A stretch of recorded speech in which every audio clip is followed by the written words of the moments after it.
Olha, discurso do Lula na ONU, eu vi a imprensa comentando e mais uma vez é aquela tal história, né? A imprensa parece que a única tarefa dela é dizer pro Lula: você tem que fazer isto, você tem que fazer aquilo, você tem que fazer acolá. Não tem uma análise. É só você tem que fazer isto e não fez. Fez aquilo e não fez aquilo outro. Não devia ter feito isso. É só ordens para o presidente. Para que serve uma imprensa desse tipo, gente? Me diz. O cara faz 4 anos, 5 anos de jornalismo para se empregar no jornal, para do alto dos 22, 32 anos ele dizer para o presidente o que o presidente tem que fazer. Agora, o interessante é que essa imprensa não dizia para os neoliberais o que eles tinham que fazer. Fernando Henrique privatizou tudo, fazia o que queria, ir para o exterior, fazia os discursos mais disparatados, voltava, a imprensa... Olha, o papel nosso, da esquerda reflexiva, é antes de tudo, gente, sempre, entender as coisas. Essa história de não entender e começar a ditar normas, vocês já ouviram falar aquela expressão o chamado caga-regras? Aquele cara que entra num jogo, né, e ele não quer jogar. Ele quer ser o juiz e o jogador ao mesmo tempo. Vocês já viram isso? A imprensa virou caga-regras. Agora, tem um grau de hipocrisia nessa imprensa que é assustador, porque uma boa parte do que a imprensa cobra, a imprensa defende aqui no Brasil exatamente os grupos que emperram o que ela cobra. Então, o jornal Estadão está se dedicando a cobrar do presidente medidas a respeito do clima. Que o Lula faz um discurso na ONU, mas ele não cumpre aqui dentro o que ele fala. Deixa eu contar uma coisa para vocês.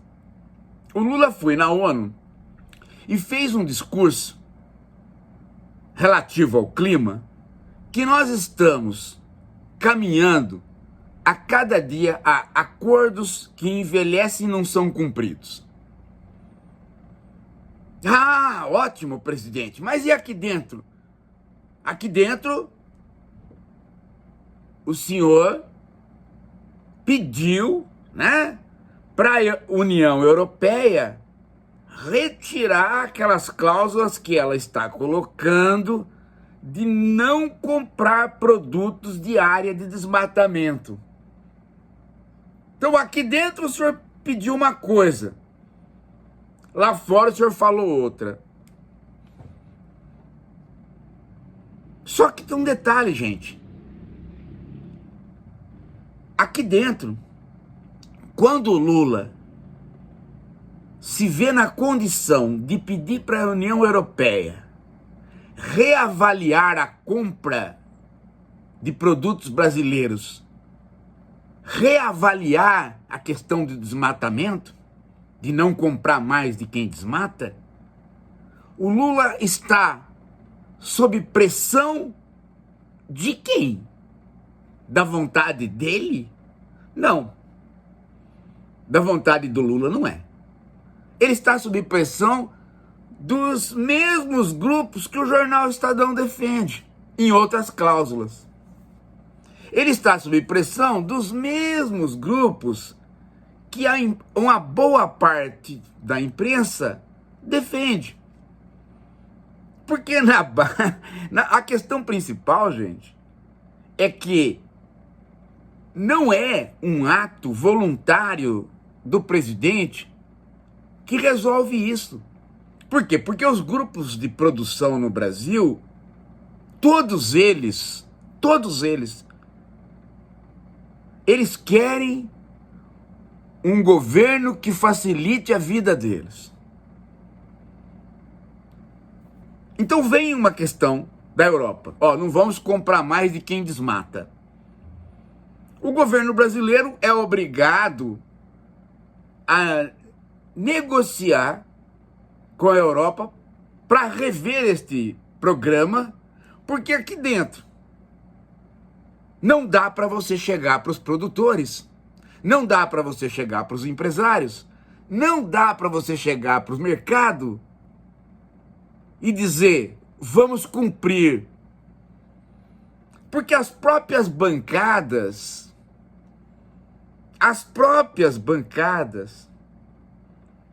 do Congresso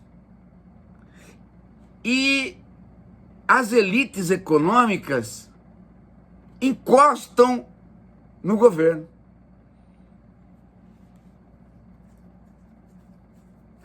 Gente, é uma coisa interessante, né? Porque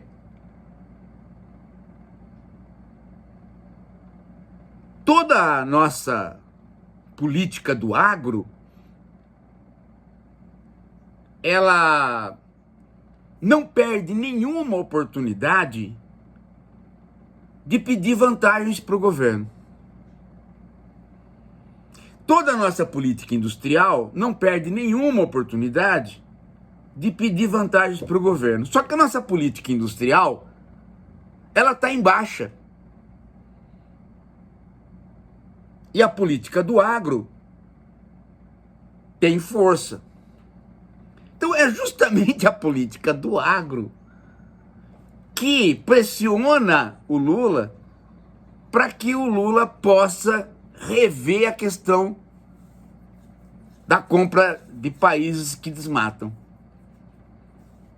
Então o presidente fica na seguinte situação: onde é que ele tem liberdade? Na negociação interna, a liberdade dele diminui assustadoramente.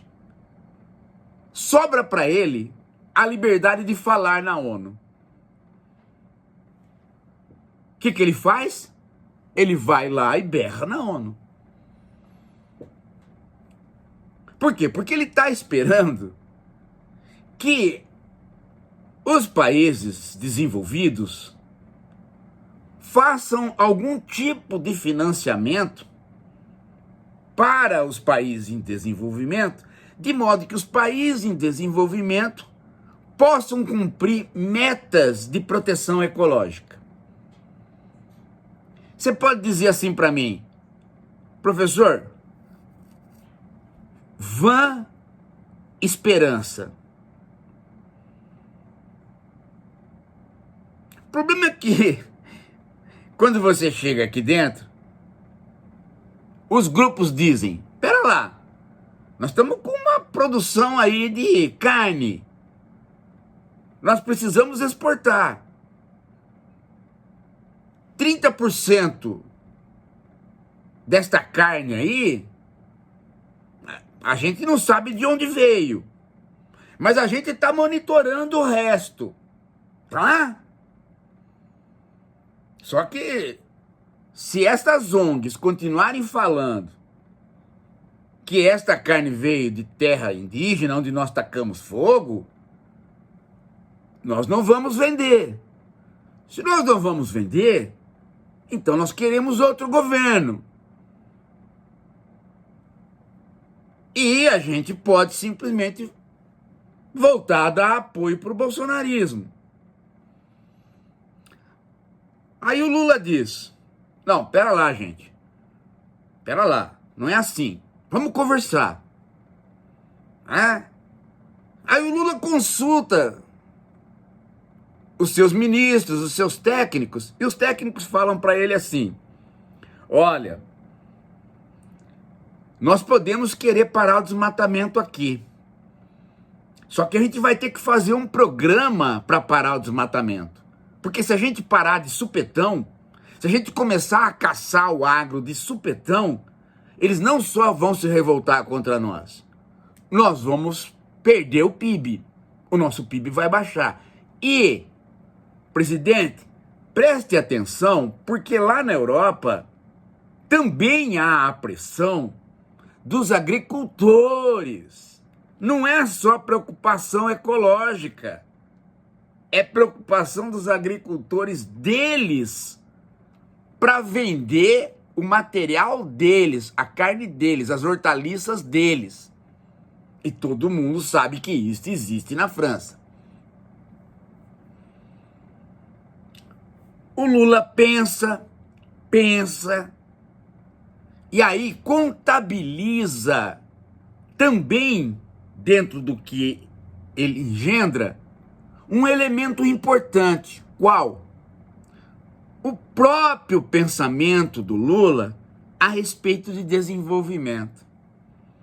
O Lula, para ele mesmo, no espelho, diz: desenvolvimento sustentável deve ser possível. Então vamos fazer o seguinte, eu peço para eles fazerem uma revisão da questão do desmatamento, garanto o apoio do agro, mas isso não me tira a condição de eu falar grosso na ONU. Agora, eu pessoalmente, não estou achando que a Amazônia deve ser um santuário. Eu, pessoalmente, acho que dava para pôr o gado, sem desmatar, sem queimar. Dá para construir uma rodovia sem estragar. Eu, pessoalmente, acho isso. Então, você soma esses elementos e o resultado da política é esse.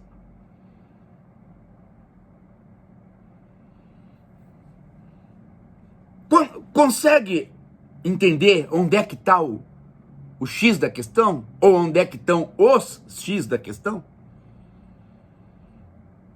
Esse é um lado do discurso do Lula. E aonde que ele está, né? E aonde que a situação está amarrada. Agora vamos para outra questão, a questão da democracia. O sujeito chega e fala: o Lula foi até lá, falou em democracia, condenou Israel, mas não condenou a Venezuela e ainda por cima espetou Zelensky. Tá? Então vamos para esta outra questão. Também aí é preciso entender o quadro. Já expliquei 1000 vezes. O Lula não vai se colocar internacionalmente como alguém que pensa a geopolítica a partir de uma aliança com a Europa e Estados Unidos. Ele não vai fazer isso. O Brasil, o Itamaraty, está na posição terceiro-mundista desde o tempo de antes da ditadura militar, depois na ditadura militar, e vai continuar nesta toada.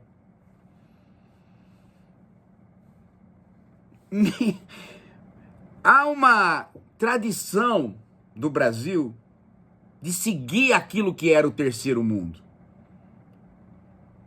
Há uma tradição do Itamaraty e há uma tradição das esquerdas de se manterem mais ou menos fazendo ressoar o tambor conjuntamente. Então, sair rasgando contra o Putin, o Lula não fez. O Lula prefere que a geopolítica vá para o lado dos BRICS. Ele prefere que a geopolítica possa ser mais distribuída. Por quê? Porque ele sabe que qualquer rompimento com este tipo de geopolítica é perder força internacional. O Lula, ele tem uma clara... Eu não sei se ele está certo. Também na questão ecológica, eu não sei se ele está certo. Eu estou dizendo o que está acontecendo. Ele tem uma clara noção, ele tem uma clara visão de que ele só consegue lidar com os Estados Unidos numa posição de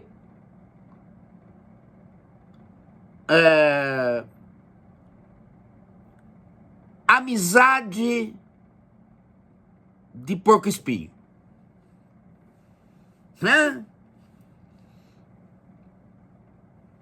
Isso o Lula fez com o Bush, o Lula sempre fez esse tipo de política, e essa política já tem tradição no Brasil, desde o tempo do acordo nuclear.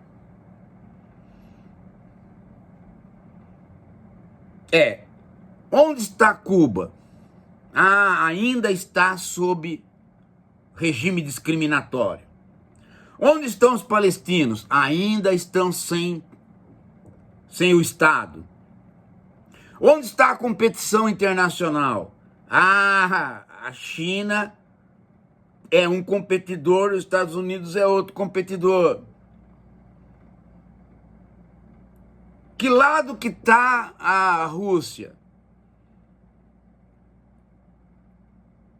O alinhamento aos Estados Unidos, não esperem isso do Lula.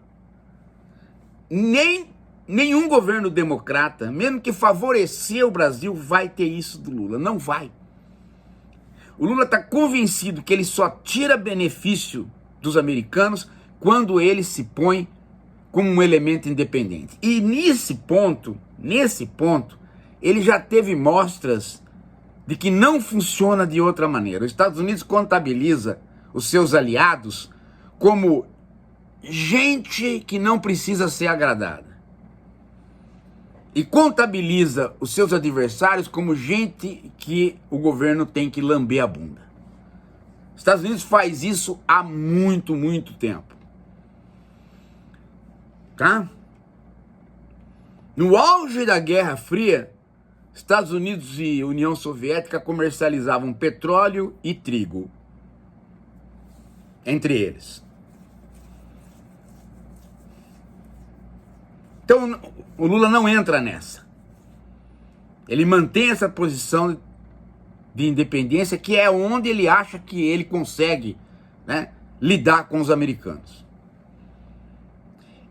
O Boric do Chile é um tonto, é um garoto, é um moleque que não sabe de nada, né? E o Zelensky, que a gente protegeu tanto aqui no canal por conta de ser terra invadida, ele se acostumou com a guerra. Agora, eu tô para dizer para você que o Zelensky quer menos a paz do que o Putin. Ele já se acostumou. Ele não tem mais partido de oposição, ele não precisa mais se reeleger, ele comanda o governo como se fosse um governo de exceção, ele invadiu a Rússia também, e a população se acostumou com ele como chefe de um Estado em guerra.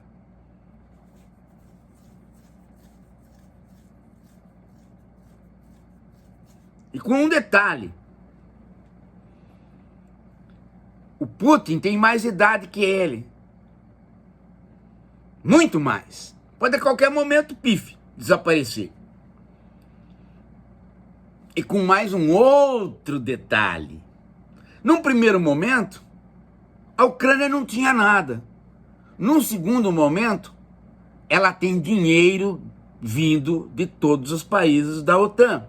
E não é só para comprar arma, é também para a máquina ucraniana de governo funcionar. Sem contar o fato que todo o mercado financeiro está em alta com a guerra, porque tem uma série de empresas que jogaram suas ações lá em cima e que não tinham mais chance de fazer isso em período normal.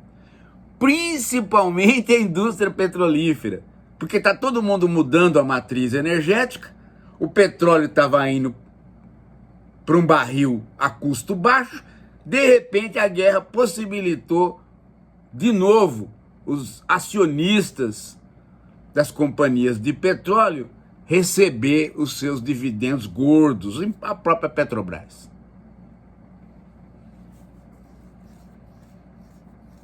De modo que quando o Lula diz que o Zelensky não quer mais a paz, que ele não está sendo esperto, pode acreditar que Zelensky, Putin, Netanyahu, todas as pessoas que estão envolvidas em guerra já se acostumaram com ela.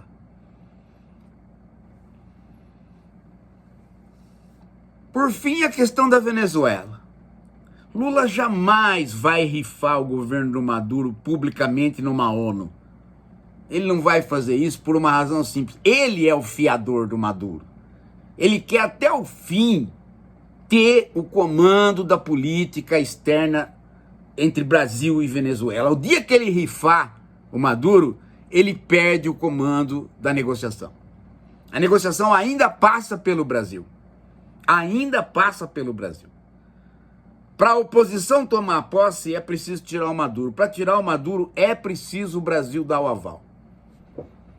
Então a negociação passa pelo Itamaraty e passa pelo governo brasileiro. Se ele rifar um e apoiar o outro, ele se engaja, ele é um a mais nesta geopolítica da América Latina, e o Lula não quer o Brasil como um a mais nesta política. Ele não vai fazer isso. Ele vai sempre empurrar com a barriga para ver o desfecho.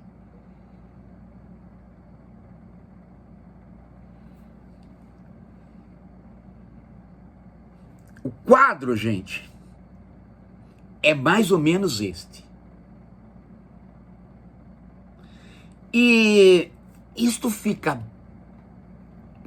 essa nossa análise, tanto a econômica quanto a política, fica plausível de a gente endossar, fica um texto interessante de vocês levarem em consideração a partir de um dado de pano de fundo que também ficou claro e que também foi condenado pela imprensa.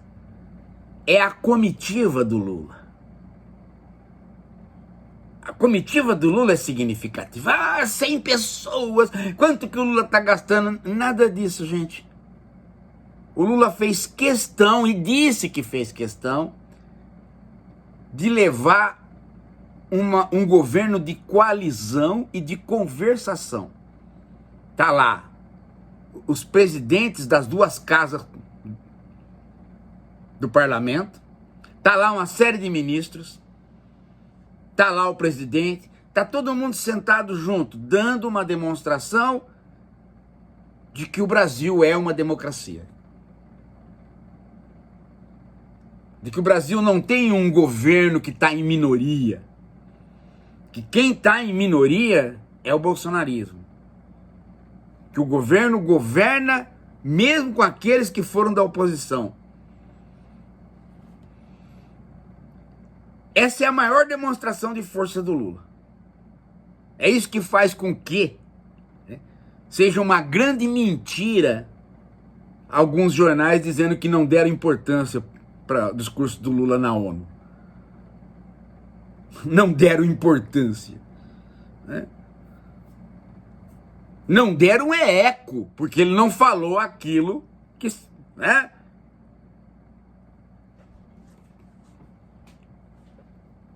que seria o elogiável pelos canais de sempre.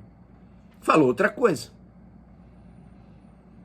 Só que a minha pergunta é, qual governo no mundo iria para a ONU com 100 pessoas e com os dois presidentes de Congresso da oposição, junto com o presidente da República, para falar? Qual? Qual grande país democrático que conseguiria fazer isso? Nenhum, só o Brasil. E ele aproveitou a deixa. Ele aproveitou a deixa. Eu vou fazer aquilo que os outros não estão podendo fazer nesse momento. Nem Rússia, nem Estados Unidos, nem Itália, nem França, nem Grécia, nem ninguém tem essa condição. Isso é representativo. Porque os outros países olham as elites dos outros países olham, os negociadores olham e falam, não, o Brasil é estável. O Brasil é um lugar que dá para conversar, dá para negociar, porque tem uma estabilidade. O governo realmente governa. E se ele não fizer isso nesse momento, que a inflação está baixa, que o desemprego caiu e o PIB aumentou, se ele não aproveitar essa hora para fazer isso, que hora que ele vai fazer? Agora, o importante é ele conseguir ter essa articulação para continuar essa política econômica na qual ele está apostando.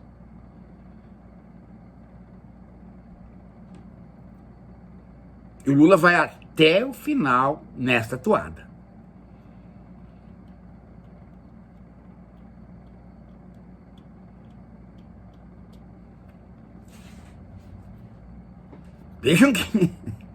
Vejam que ele largou a campanha do Boulos, que era importantíssimo em São Paulo, para fazer isso.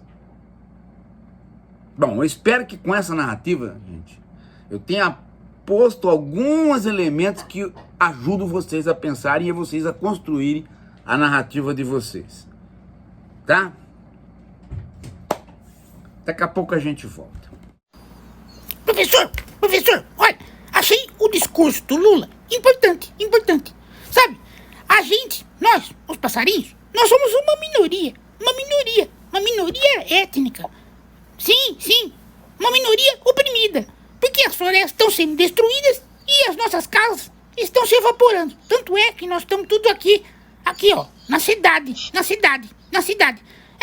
Mas veja, o importante do discurso é, olha só o povo todo, olha lá, ó. Ei, nós vimos o discurso, nós gostamos, nós achamos muito bom. A gente, olha só, olha como a Mariângela também está fazendo a sua parte, fazendo o programa da primeira toquinha, a primeira casinha. Olha que delícia, gostoso. A gente entra aqui.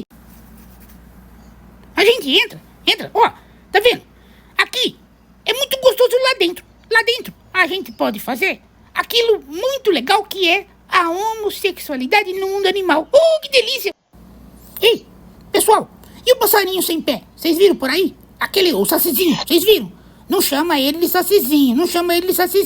Não chama ele, já falei, não chama de sacizinho, não chama, vou embora. Ai, que coisa horrorosa, chamar de sacizinho. Ai, não, ele fica, daqui a pouco ele vai aparecer até com filho já pra pedir coisa, carregando o filho no colo e pedindo. Mas nossa, que mentalidade bolsonarista, vou te dar cacete,